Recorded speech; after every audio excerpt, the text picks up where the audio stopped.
pandangan Abul Hasan Al-Amiri dalam pentingnya politik.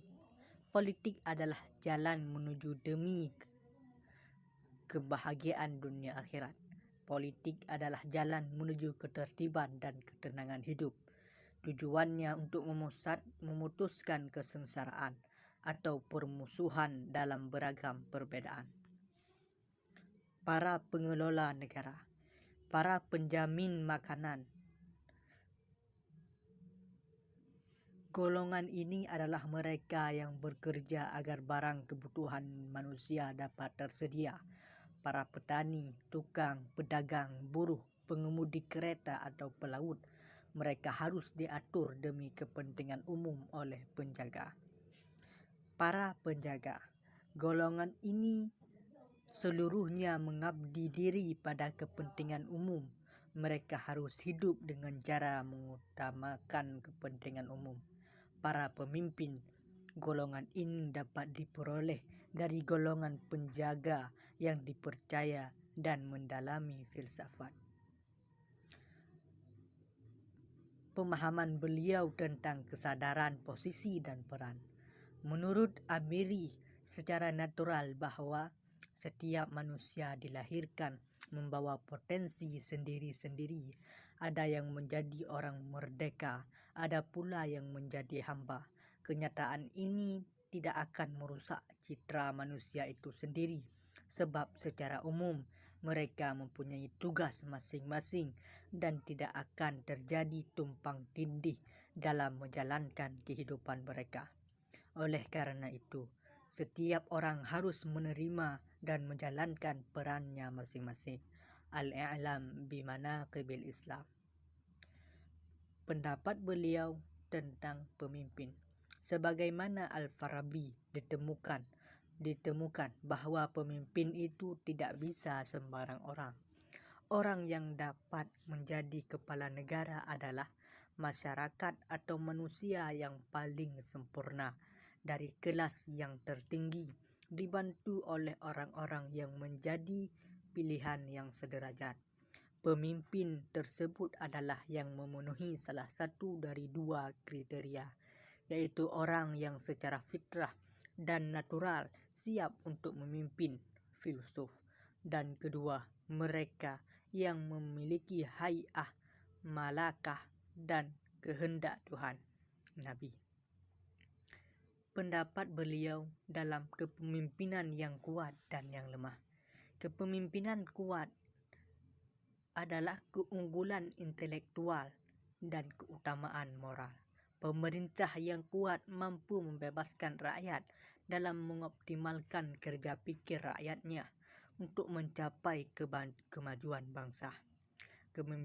Kepemimpinan lemah adalah kelemahan intelektual dan moral, sehingga membuat masyarakat sengsara. Akibat akhirnya muncul permusuhan-permusuhan.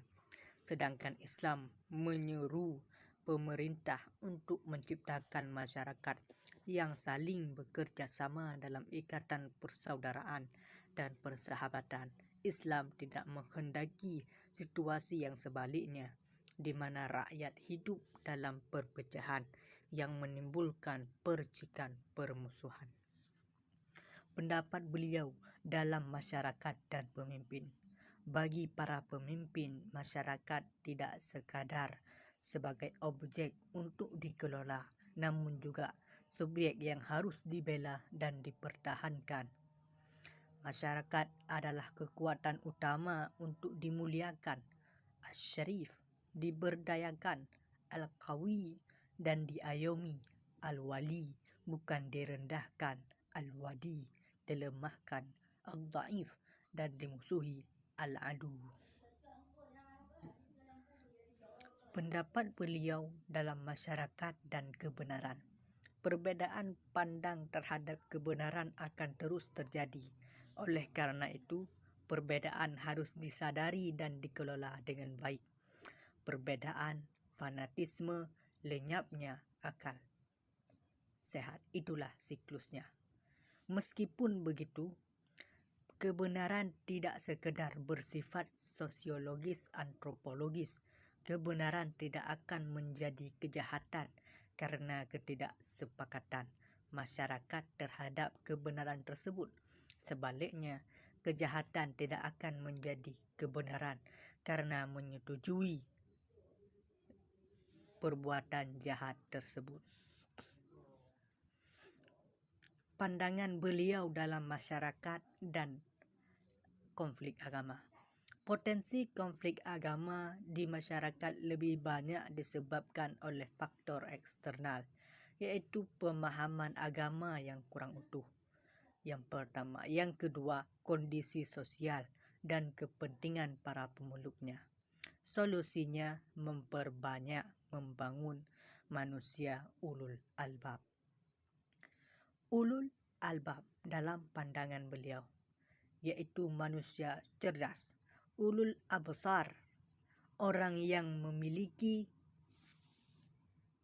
cara pandang visioner. Ulul nuha, orang yang menggunakan akalnya sebagai pencegah.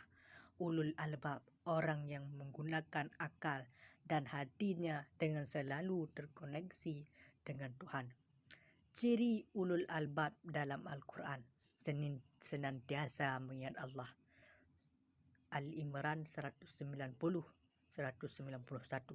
Yang kedua, senantiasa belajar, mengambil pelajaran. Ad-Dumar 21. Yang ketiga, mau mendengarkan dan menerima sehingga berwawasan luas. Ad-Dumar 18. Yang keempat, pemahamannya sampai level hikmah. Al-Baqarah 263.